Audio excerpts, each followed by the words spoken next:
राम राम प्रिय विद्यार्थियों, स्वागत है आपका आज की क्लास में। दोस्तों, अगर हम ग्रुप डी की तैयारी कर रहे हैं तो ये वीडियो आपके लिए काफी यूजफुल होगी। हम ग्रुप डी की तैयारी करने वाले विद्यार्थियों के लिए बहुत ही महत्वपूर्ण प्रश्नों की क्लास लेकर आए हैं। ये दोस्तों पहला प्रश्न आपके सामने, रेलवे रेलवे ट्रैक की चौड़ाई क्या होती है? बताएं दोस्तों, रेलवे जो ट्रैक होता है उसकी चौड़ाई क्या होती है? 1.67 मीटर, 1.0 मीटर, 1.43 मीटर या फिर 2 मीटर है। दोस्तों, रेलवे ट्रैक की जो चौड़ाई होती है वो 1.67 मीटर होती है।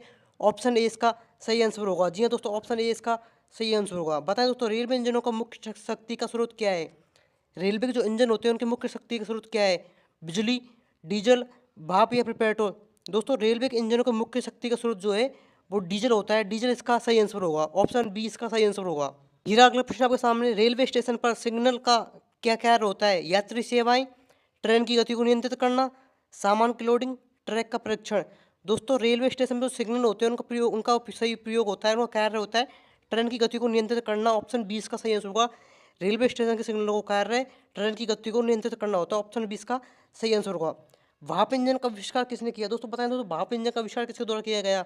जेम्स वाट के द्वारा, थॉमसन न्यूकोमेन के द्वारा, जॉर्ज स्टीफेसन के द्वारा, रॉबर्ट फुल्टन के द्वारा? दोस्तों, इस प्रश्न का आंसर आप सभी को कमेंट करना है। आप सभी का प्रश्न का उत्तर आप कमेंट करके बताएं कि भाप इंजन का आविष्कार किसके द्वारा किया गया था। गाड़ी के डिब्बों को जोड़ने का बल उपकरण क्या कहलाता है? तो रेल के जो डिब्बे होते हैं उनको जोड़ने के उपकरण को क्या कहते हैं? कुंडी, लिंक, बफर या फिर हुक? दोस्तों, रेल की जो गाड़ी होती है उसके डिब्बों को जोड़ने के वाले को जो कड़ी होती है उसे हुक के नाम से जाना जाता है। हुक के द्वारा ही रेलवे के डिब्बे जुड़े होते हैं। ऑप्शन डी इसका सही आंसर होगा। पता दोस्तों, भारत में पहली रेल यात्रा कब की गई?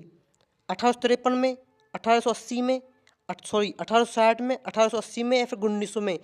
दोस्तों, भारत में पहली ट्रेन यात्रा 1853 में की गई थी। और दोस्तों, आपसे मुझे कमेंट करके बताएं कि भारत में जो पहली ट्रेन है वो कहाँ से कहाँ तक चलाई गई थी और उसका नाम क्या था। रेलवे स्टेशन का सूचना प्रणाली का क्या उद्देश्य होता है? पता तो रेलवे स्टेशन में जो सूचना प्रणाली होती है उसका उद्देश्य क्या होता है? ट्रेन के समय की जानकारी देना, यात्रियों को सुविधा देना, सामान की लोडिंग करना, सुरक्षात्मक उपाय करना? दोस्तों, रेलवे स्टेशन पर जो सूचना प्रणाली होती है उसका मुख्य कार्य होता है ट्रेन के समय की जानकारी देना। वो वहाँ पर यात्रियों को ट्रेन के समय की जानकारी के लिए सूचना प्रणाली वहाँ पर लगाई गई है। भारतीय रेलवे में प्रयोग होने वाला मुख्य ट्रैक क्या है? दोस्तों, भारतीय रेलवे में जो मुख्य ट्रैक प्रयोग होता है उसको किस नाम से जाना जाता है? मानक ट्रैक के नाम से, चौड़ाई ट्रैक के नाम से, संकीर्ण ट्रैक के नाम से या फिर व्यापक ट्रैक के नाम से? दोस्तों, भारतीय रेलवे में जो प्रयोग होता है उसे मानक ट्रैक के नाम से जाना जाता है। ऑप्शन ए इसका सही आंसर होगा। मानक ट्रैक इसका सही आंसर होगा। रेलवे के प्रमुख सुरक्षा एजेंसी का नाम बताएंगे। बता दो, रेलवे जो प्रमुख सुरक्षा एजेंसी है उसका क्या नाम है? आरपीएफ, सीआरपीएफ, बीएसएफ या फिर एनसीसी? दोस्तों, रेलवे की जो मुख्य सुरक्षा एजेंसी होती है उसका नाम आरपीएफ होता है। ऑप्शन ए आरपीएफ इसका सही आंसर होगा। भारतीय रेलवे का मुख्यालय कहाँ स्थित है? नई दिल्ली में, मुंबई में, कोलकाता में या फिर चेन्नई में?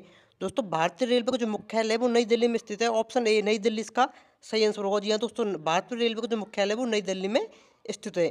ट्रेन के पहियों का व्यास कितना होता है? बताएं दोस्तों, आप ग्रुप डी की तैयारी कर रहे हैं तो आपको पता होगा कि ट्रेन के पहियों का व्यास कितना होता है? 0.5 मीटर, 0.9 मीटर, 1 मीटर या फिर 1.2 मीटर?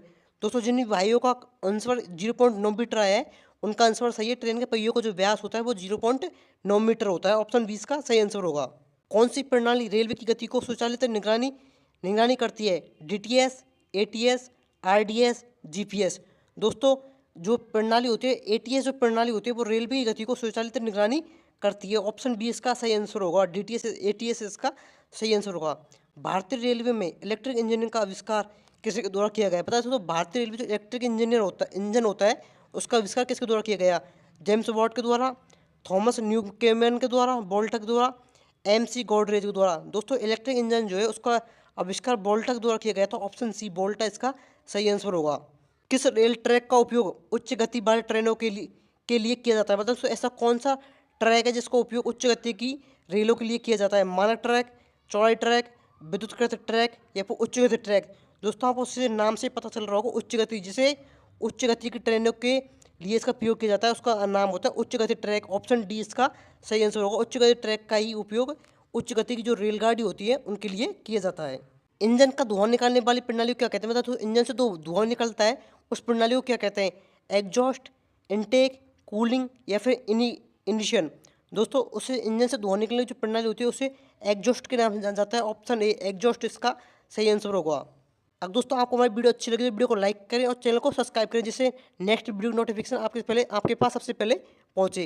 रेलवे स्टेशन पर यात्री को सूचनाएं देने के लिए क्या उपयोग किया जाता है बताएं। तो रेलवे स्टेशन पर जो यात्री होते हैं उनको सूचना देने के लिए रेल विभाग के द्वारा किसका उपयोग किया जाता है? डिजिटल डिस्प्ले का, मैनुअल बोर्ड का, लाउड स्पीकर का, उपरोक्त सभी का। दोस्तों आप सभी को पता होगा रेलवे स्टेशन पर जो यात्री को सूचना देने के लिए इन तीनों का उपयोग किया जाता है। ऑप्शन डी उपरोक्त सभी इसका सही आंसर होगा। भारतीय रेलवे का उद्देश्य क्या है? यात्री सेवाएं, माल परिवहन, दोनों या फिर कृषि विकास। दोस्तों भारतीय रेलवे के द्वारा यात्री सेवाएं भी की जाती है और माल का एक स्थान से दूसरे स्थान पर परिवहन भी किया जाता है। ऑप्शन सी ए और बी दोनों इसका सही आंसर होगा। जी हाँ दोस्तों, ऑप्शन सी ए और बी इसका सही आंसर होगा। सविनय अवज्ञा आंदोलन के दौरान महात्मा जी ने कौन सा कानून तोड़ा? बताएं दोस्तों, सविनय अवज्ञा आंदोलन जब किया था महात्मा गांधी के द्वारा तो उन्होंने कौन से कानून को तोड़ा था? नमक कानून को, राजस्व कर कानून को, प्रेस कानून को या फिर भूमि कर कानून को। दोस्तों सविनय अवज्ञा आंदोलन के समय महात्मा गांधी के दौरान नमक कानून को तोड़ा गया था। ऑप्शन ए नमक कानून इसका सही आंसर होगा। गांधी जी इरविन समझौता कब हुआ? पता है तो गांधी इरविन जो समझौता है वो किस सन में हुआ था? 1929 में, 1930 में, 1931 में या फिर 1932 में?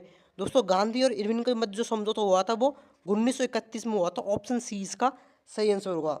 गांधी जी ने हरिजन पत्रिका की शुरुआत कब की? बताएं दोस्तों, गांधी जी के द्वारा हरिजन पत्रिका की शुरुआत किस सन में की गई थी? 1930 में, 1932 में, 1933 में या फिर 1934 में? दोस्तों गांधी जी के द्वारा हरिजन जो पत्रिका है उसकी शुरुआत 1933 ईस्वी में की गई थी। 1933 इसका सही आंसर होगा। गांधी जी ने किस आंदोलन को भूल माना था? बताएं दोस्तों, गांधी जी के द्वारा ऐसा कौन सा आंदोलन है जिसे गांधी जी ने अपनी भूल माना था? असहयोग आंदोलन को, सविनय अवज्ञा आंदोलन को, भारत छोड़ो आंदोलन को या फिर खिलाफत आंदोलन को? दोस्तों गांधी जी के द्वारा जो है असहयोग आंदोलन को अपनी भूल माना गया था। ऑप्शन ए असहयोग आंदोलन इसका सही आंसर होगा। महात्मा गांधी ने अपना पहला उपवास किस आंदोलन के समय रखा? बताएं दोस्तों, महात्मा गांधी के द्वारा जो पहला उपवास रखा गया था वो किस आंदोलन के समय रखा गया था? खेड़ा आंदोलन के समय, चंपारण सत्याग्रह आंदोलन के समय, असहयोग आंदोलन के समय या फिर अहमदाबाद मिल हड़ताल के समय? दोस्तों महात्मा गांधी के द्वारा जो पहला उपवास रखा गया था वो अहमदाबाद मिल हड़ताल के समय रखा गया था। इस समय महात्मा गांधी ने अपना पहला उपवास रखा था।